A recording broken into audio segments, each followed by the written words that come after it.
On a découvert, il y a quelques années de cela, des traces d'eau dans la vieille roche de Mars, propice à l'apparition de la vie, laissant supposer que le fluide coulait à flot autrefois. En revanche, pour l'instant, pas de traces de civilisation. La planète rouge a peut-être été habitée, une société s'y est peut-être développée, mais le temps en a gommé toute empreinte. Il n'en reste rien. Que dalle. Nada. Podzob. Eh ben, je vais vous dire, ça me rassure. Ah oui, mieux que ça même, ça m'enchante. Je peux enfin me dire qu'un jour, dans très très très longtemps, il ne restera plus une seule trace de nous-mêmes ni sur Terre, ni dans les mémoires. Ou alors, au maximum, une goutte d'eau dans un caillou. Parce que voyez-vous, l'être humain, sa grande spécialité, c'est de laisser des traces, partout, tout le temps. Et je trouve ça rassurant de savoir que celles-ci ne sont pas éternelles. Pourquoi agit-il ainsi, l'humain ?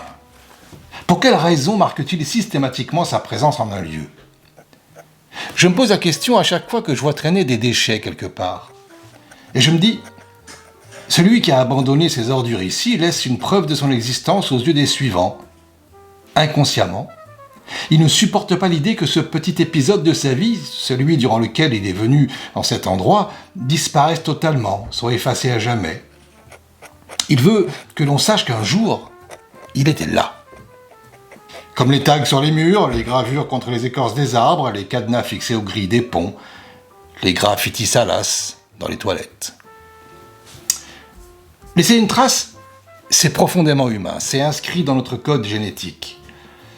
C'est une nécessité vitale et irréfléchie, égale au besoin de reproduction.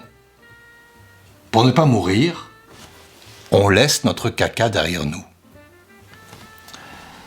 Je pense à cela, par exemple, quand je me promène dans mon quartier. Chez moi, comme partout ailleurs, il y a des chiens. Les chiens, quand on les promène dans les rues, ils laissent des traces. Des traces qui nous pourrissent les semelles quand on marche dedans. La municipalité, pour contrer le problème, a installé des distributeurs de petits sachets en plastique afin que les maîtres ramassent les crottes abandonnées par le cul de leurs bêtes. C'est une bonne initiative, et la plupart des gens y adhèrent. Oui, les gens sont bien élevés, ils ramassent les cacas, ils les mettent dans les petites poches. Et après, qu'est-ce qu'ils font avec les poches, à votre avis ? Ils les laissent sur place. Vous voyez un peu le paradoxe ? L'humain se trouve là en pleine contradiction, et il a trouvé la parade. Laisser des merdes de clébards sur les trottoirs, c'est pas bien. Ça agace tout le monde, même les gens qui ont des chiens. Donc on ramasse. Mais en même temps, l'idée de faire disparaître nos traces si bien posées, si visibles, est insupportable. Donc on laisse le petit sac. Chez moi, quand tu te promènes dans la rue, tu croises un nombre hallucinant de petits sachets noirs, dont tu sais qu'ils sont remplis de caca de chien. Les sachets sont encore plus voyants que les crottes. Le maître est heureux, il s'est dédouané tout en laissant une belle trace derrière lui. Laisser une trace, c'est également user d'un petit pouvoir absurde, minuscule, sans aucun risque de représailles. Je quitte les toilettes sans brosser ma virgule au fond de la cuvette. Je m'éloigne de ce petit bout de campagne en abandonnant mon pot de yaourt vide.